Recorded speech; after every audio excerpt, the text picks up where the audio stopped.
পয়লা বৈশাখ মানে আমরা জানি ইলিশ মাছ বা পান্তা ইলিশ অথবা ভালো মন্দ খাওয়া।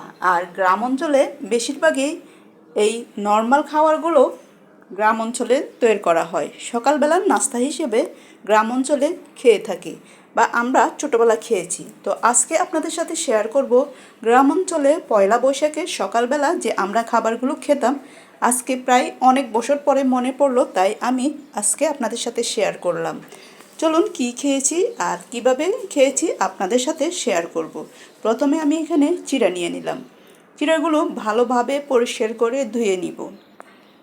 যদিও আমরা এখানে চিড়ার সাথে মুড়ি ব্যবহার করব, কিন্তু আমরা খেয়েছি চিড়া আর হলো খই। অনেকেই খই চিনে না, আবার অনেকেই খই চিনে। তো চলুন আমি কিভাবে আমরা ছোটোবেলা খেয়েছি আপনাদের সাথে শেয়ার করব। প্রথমে এই যে চিড়েগুলো ভালোভাবে পরিষ্কার করে ধুয়ে নিয়েছি। এখন ভালোভাবে পরিষ্কার করে ধুয়ে আরও একবার ধুয়ে পানিটা ঝরিয়ে নিব। পানিটা ঝরিয়ে আমি 5 মিনিটের মতো রেখে দিব রেস্টে, যাতে চিড়াগুলো ভালোভাবে ভিজে যায়।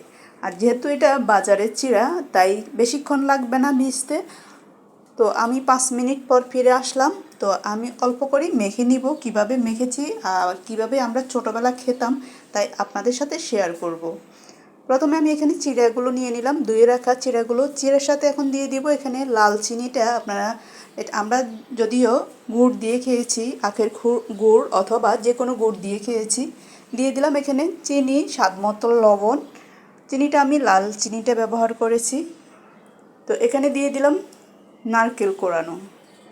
এই খাবারের টেস্টটা বাড়িয়ে দেয় নারকেলে, তাই নারকেলটা একটু বেশি করে দিয়ে দেবো এখানে মুড়ি দিয়ে এখন সামান্য পরিমাণ পানি দিয়ে ভালোভাবে মেখে নিব।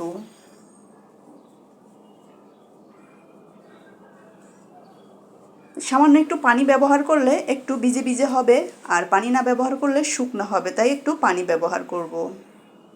এইভাবে মেখে সকালবেলার নাস্তা হিসেবে আমরা ছোটোবেলা খেয়েছি, তাই অনেক বছর পরে ভাবলাম যে সবাই যেহেতু ইলিশ পোলাও বা পান্তা ইলিশ বিভিন্নভাবে তৈরি করি, সবাই শেয়ার করে, তো আমি সেই ছোট্টবেলা গ্রাম অঞ্চলের সকালের বৈশাখী সকালবেলার নাস্তাটা আমি আপনাদের সাথে আজকে শেয়ার করব।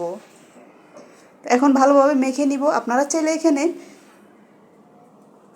কলাও ব্যবহার করতে পারেন। আমি কলাটা এত একটা পছন্দ করি না এই খাবারের সাথে, তাই আর কলাটা ব্যবহার করলাম না। আপনারা চাইলে এখানে কলা সাথে মিষ্টি দইও ব্যবহার করতে পারেন। কলা আর মিষ্টি দই ব্যবহার করলে খেতে অনেক টেস্টি হয়ে থাকে। এই যে দেখুন, এই খাবারটা আমরা ছোটোবেলা নাস্তা হিসেবে পয়লা বৈশাখের দিন খেয়ে নিয়েছি। এখন ওই দিনগুলো আর নেই, তাই আজকে মনে পড়লো, তাই আজকে আপনাদের সাথে শেয়ার করলাম। তো আমার এই রেসিপিটি আপনাদের কেমন লাগলো? যদি ভালো লেগে থাকে লাইক কমেন্ট শেয়ার করে পাশে থাকবেন সবাই। আর এই সকালবেলা পয়লা বৈশাখের নাস্তার রেসিপিটা কে কে খেয়েছেন কমেন্টে জানিয়ে যাবেন। এই খাবারটা কিন্তু খেতে কিন্তু অনেক টেস্টি হয়ে থাকে। যারা খেয়েছেন তারাই বলতে পারবেন।